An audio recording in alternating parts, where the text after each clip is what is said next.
Menurut survei, merekrut pelanggan baru paling sedikit 5 kali lebih mahal. Ini harus diingat. Jadi sebenarnya lebih baik menjaga pelangganmu daripada mendevelop new customer. Dan loyalitas itu tidak otomatis dan tidak gratis.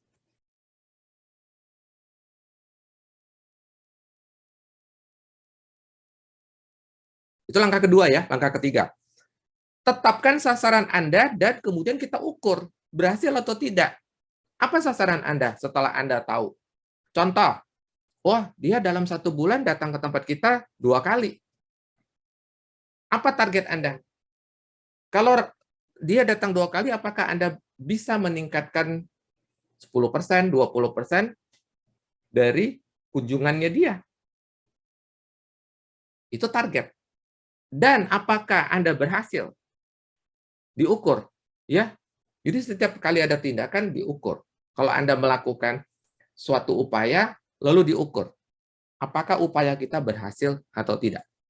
Tetapkan. Contoh lain, average basket, ya. Katakan Anda bisa menarget average basket. Average basket. Anda mau meningkatkan average basket seberapa? 10% kah? 20% kah? Itu sasaran, ya. Contoh beberapa sasaran dari langkah nomor 2 tadi. Berikut, langkah nomor 3. Masih ingat ya? Tidak ada yang gratis. Ya, tetapkan anggaran.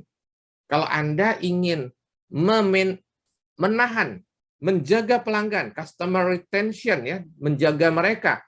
Dan satunya lagi, mendevelop new customer, Anda pasti butuh yang disebut anggaran.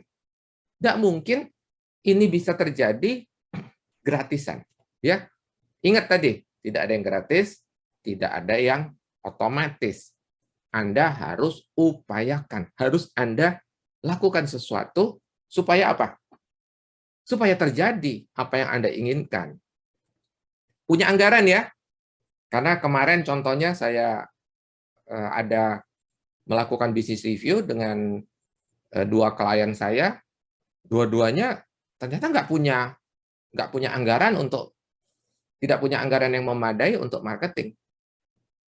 Bahkan nggak kepikiran bahwa harus menetapkan anggaran untuk menjaga pelanggan supaya mereka loyal, dan apalagi untuk mengembangkan new customer. Tapi ya, antara pelanggan lama dengan pelanggan baru, menurut survei, merekrut pelanggan baru paling sedikit 5 kali lebih mahal. Ini harus diingat. Jadi sebenarnya lebih baik menjaga pelangganmu daripada mendevelop new customer. Kenapa? Lebih mahal. Ada yang mengatakan bukan 5 kali, lebih tinggi dari 5 kali biaya merekrut pelanggan baru. Itu langkah keempat. Sekarang langkah kelima. Setelah itu Anda pilih taktik untuk membuat mereka makin loyal. Apa saja yang akan Anda lakukan? Apakah Anda menyediakan point rewards? Apakah Anda membuat event khusus untuk members Anda? Apakah Anda punya harga khusus members? Atau Anda memberi benefit lain? Ya, Anda punya benefit lain? Kita tidak tahu ya. Apa yang Anda sediakan? Ini yang saya tanya tadi. Apakah Anda punya benefits buat pelanggan Anda? Itu yang tadi saya tanyakan. Ya, apakah Anda memiliki benefit buat member-member Anda? Ya. Kemudian berikutnya macam-macam ya. Kalau yang disebut taktik itu adalah how gitu kan, how to do. Bagaimana caranya supaya mereka loyal. Itu kalau kita bicara taktik ya, saya ingatkan dulu ya, barangkali ada yang bingung dengan kata taktik. Kalau strategi adalah what to do, sementara kalau taktik adalah how. Bagaimana kita membuat supaya pelanggan kita loyal. Ya, apakah Anda sediakan point reward, apakah Anda kasih event khusus sehingga mereka merasa diistimewakan, harga khusus member sehingga mereka melihat ada gunanya pegang member kita, ada manfaat lain, antara lain free delivery, dan sebagainya. Ada banyak lagi yang lain-lain sebenarnya yang Anda secara kreatif bisa create. Ya. Berikutnya, yang keenam, personalize for a better customer experience. Anda tidak bisa membuatnya terkesan generik, umum, massal. Ya. Jadi Anda harus treat mereka secara personal. Contohnya, apakah Anda, kan tanggal lahir kita kan unik ya. Anda punya birthday mereka, tanggal lahir mereka. Berapa banyak dari kita pegang member ini, member itu, di banyak tempat, saya tanya balik, apa di antara mereka yang ingat mengucapkan selamat ulang tahun kepada Anda? Kita nih jadi member di banyak tempat, member salon lah, member inilah, member itulah, member ini.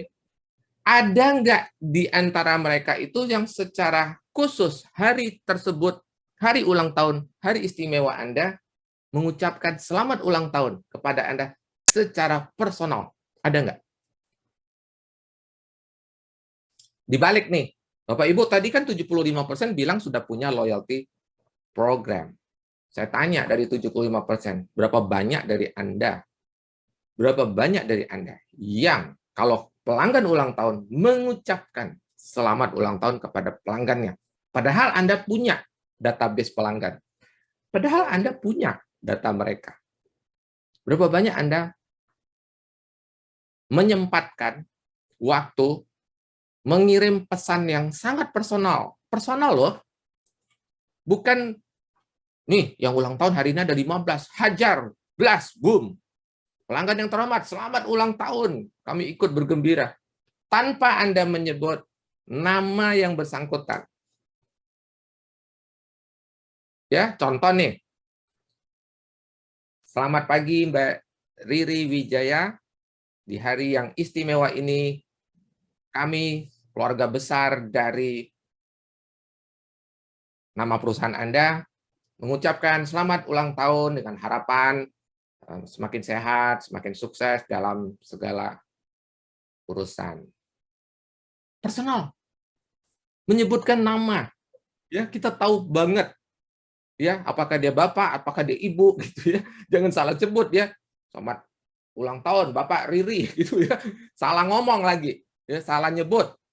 Bisa loh, bisa terjadi. Apakah itu personal? Enggak.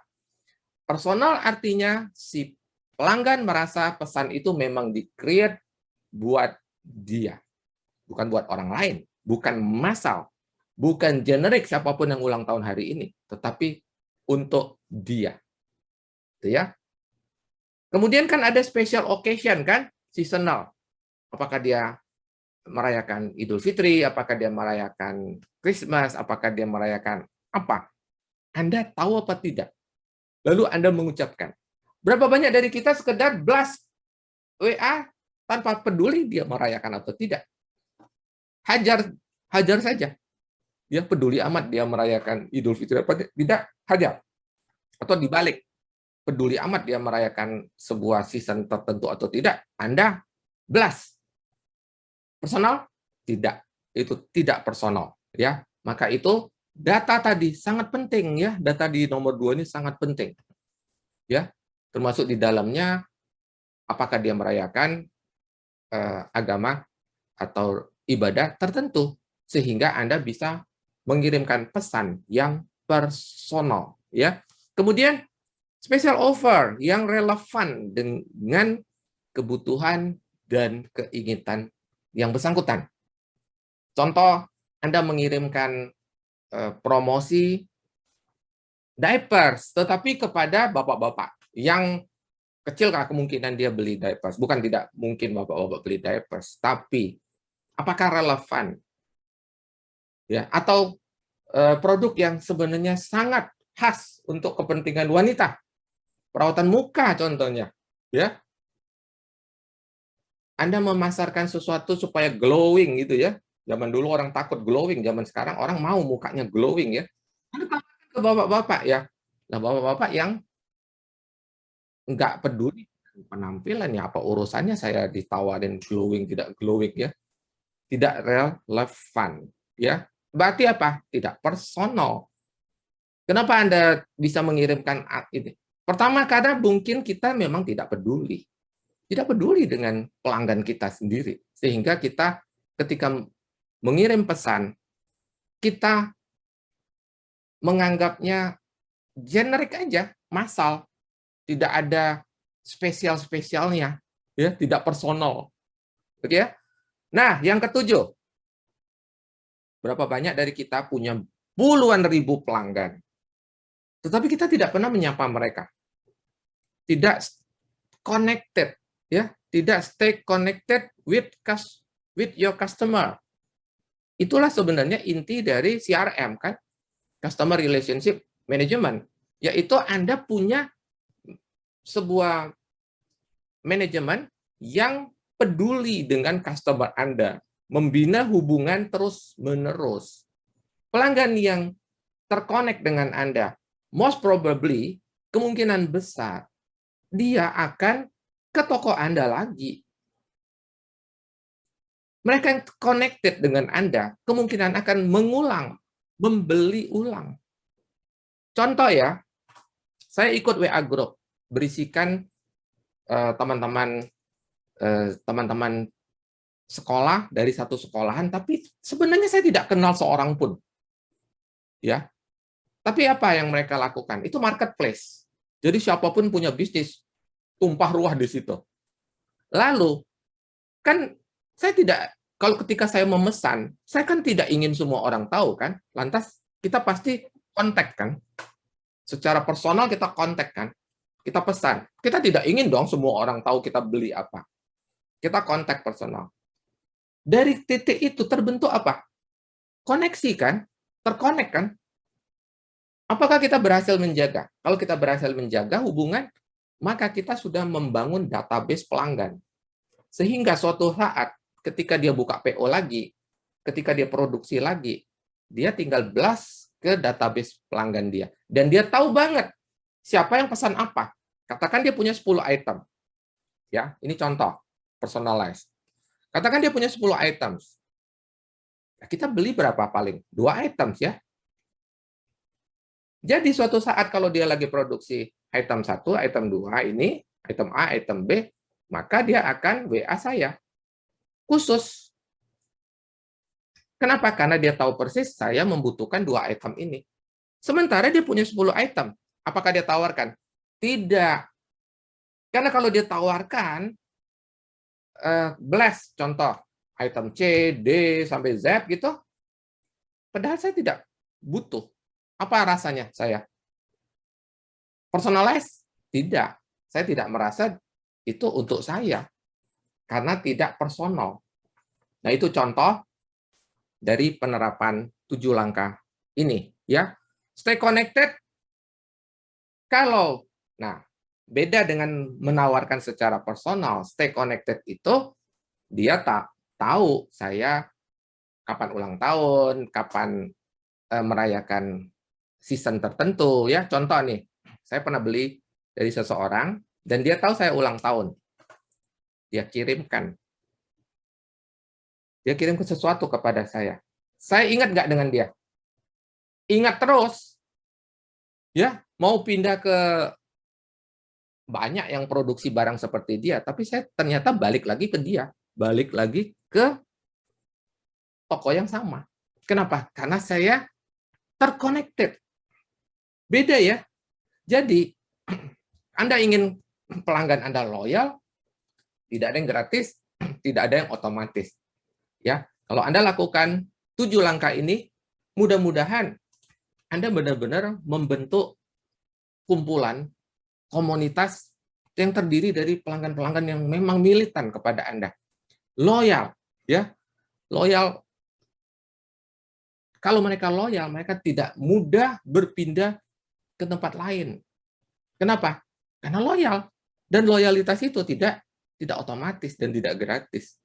Ada banyak hal yang harus Anda kerjakan. Ya, ada 7 langkah. Apakah kita semua sudah mengerjakannya itu? Ya. Nah, barangkali memang tidak mudah, tetapi mestinya bisa. Ya. Demikian, Mbak Riri sebagai pembuka. sebelum kita membuka tanya jawab. Silakan subscribe, like, and share jika Anda memandang materi ini bermanfaat. Sampai kita berjumpa lagi. Salam, grow, and prosper.